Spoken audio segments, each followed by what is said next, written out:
ఒక childhood memory. అక్కడి నుంచి స్టార్ట్ అయింది నా anime journey. To be honest, నేను ముందు యానిమేస్ అంటే కార్టూన్స్ అనుకునేవాడిని. చిన్నపిల్లల కోసమే ఉంటాయి అనిపించింది. అందుకే నేను సీరియస్ గా ఎప్పుడు యానిమేని ట్రై చేయలేదు. కానీ ఒకరోజు సడన్ గా నా ఫీల్డ్ లోకి బేబ్లేడ్ రీల్ వచ్చింది. ఒక్కసారిగా నా చైల్డ్హుడ్ మొత్తం గుర్తుకొచ్చింది. ఫ్రెండ్స్ తో బేబ్లేడ్ ఆడుకోవడం, స్కూల్ తర్వాత టీవీ ముందు కూర్చొని బేబ్లేడ్ చూడడం, ఆ మెమరీస్ అన్ని ఒక్కసారిగా బ్యాక్ వచ్చాయి. ఆ ఫీలింగ్ వల్ల నాలో క్యూరియాసిటీ చాలా పెరిగిపోయింది. అప్పుడే బేబ్లేడ్ యానిమే మళ్ళీ చూసా. అది చూసాక నా ఫీడ్ మొత్తం యానిమే కాంటెంట్ తో ఫిల్ అయిపోయింది. అక్కడి నుంచి స్లోగా యానిమే వరల్డ్ లోకి ఎంటర్ అయ్యాను. నేను బేబ్లేడ్ తర్వాత ఫస్ట్ నేను వెదరింగ్ విత్ యూ చూసా. ఆ విజువల్స్, ఆ మ్యూజిక్, ఆ ఎమోషనల్ స్టోరీ చాలా డిఫరెంట్ గా అనిపించింది. తర్వాత your name, I want eat your pancreas లాంటి యానిమే మూవీస్ చూసా. అప్పుడు అర్థమైంది యానిమే జస్ట్ కార్టూనే కాదు, యానిమేలో డీప్ ఎమోషన్స్ ఉంటాయి, రియల్ ఫీలింగ్స్ ఉంటాయి. క్యారెక్టర్స్ ఫ్రిక్షన్ అయినా సరే వాళ్ళతో కనెక్ట్ అవడం రియల్ గా అనిపిస్తుంది. తర్వాత నా ఫీడ్ లో action and interesting anime clips అయితే స్టార్ట్ అయ్యాయి. అక్కడ నుంచి నేను నరుటో స్టార్ట్ చేశా. To be honest, Naruto classic ని జస్ట్ 15 to 20 days లో ఫినిష్ చేశా. అప్పుడే నా యానిమే జర్నీ రియల్ గా స్టార్ట్ అయింది.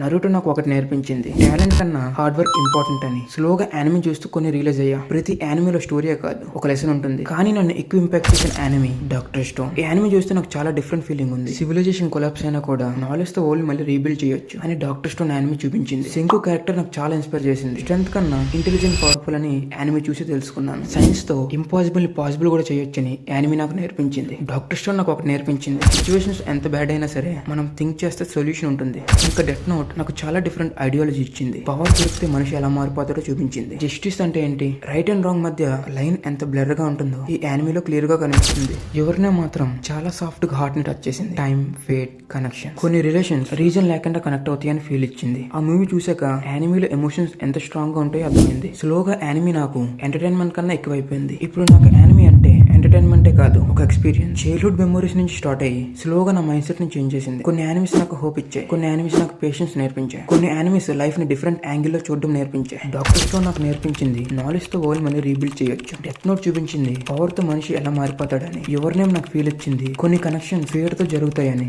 అప్పుడే నాకు అర్థమైంది యానిమే జస్ట్ స్టోరీస్ కోసమే కాదు, యానిమేలో చాలా లైఫ్ లెసన్స్ ఉంటాయి. ఒక సిరీస్ చూస్తే ఒక ఫీలింగ్, ఒక మూవీ చూస్తే ఒక మెమరీ. స్లోగా యానిమే నా జర్నీలో పార్ట్ అయిపోయింది. అందుకే నాకు యానిమే అంటే జస్ట్ టైం పాసే కాదు, అది ఒక ఇన్స్పిరేషన్, అది ఒక ఎమోషన్, అది ఒక జర్నీ. మీ యానిమే జర్నీ ఎలా స్టార్ట్ అయింది, మీ ఫేవరెట్ యానిమే ఏంటి, కామెంట్స్ లో షేర్ చేయండి. ఇలాంటి యానిమే కాంటెంట్ కోసం వీడియో నచ్చితే లైక్ చేయండి, ఇంకా సబ్స్క్రైబ్ అవ్వండి. Thanks for watching. Have a great day.